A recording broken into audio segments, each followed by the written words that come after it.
C'est une nouvelle qui s'était répandue comme une traînée de poudre. Le 11 juillet 1868, une petite météorite tombait près d'Ornans. Elle va faire son grand retour. Elle a déjà fait son grand retour en Franche-Comté. Elle est exposée à la Maison Pasteur d'Arbois. Isabelle Brunarius avec Laurent Brocard. C'est la météorite. Pour la première fois de votre vie, vous pouvez la voir. Cette pierre, avec cette peau noire et grise, est une star pour les géologues.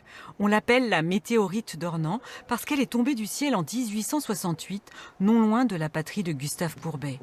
Cela serait justement grâce à lui que son ami géologue Jules Marcoux pourra en récupérer une partie et la donner au Muséum d'histoire naturelle de Paris. Et c'est parce qu'on fête cette année le bicentenaire de la naissance à Salins de Jules Marcoux que la météorite est exposée à la Maison Pasteur d'Arbois. Nous célébrons le bicentenaire de la naissance de Marcoux. C'est notre premier paléontologue et bibliothécaire de notre musée. C'est pour cela que je me devais d'être ici.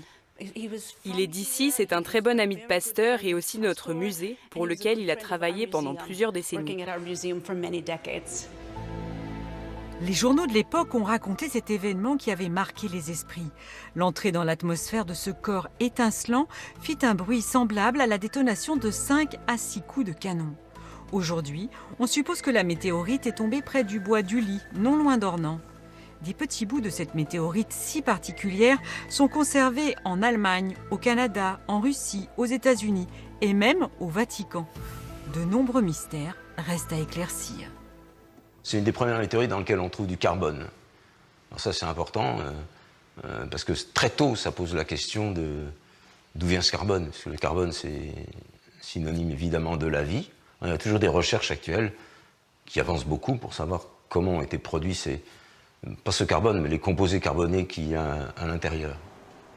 La météorite d'Ornans détient-elle une clé du mystère de l'univers ? Le hasard veut que le peintre de l'origine du monde participe à cette découverte majeure. Cette météorite, la première du genre, a donné son nom à d'autres fragments de corps célestes.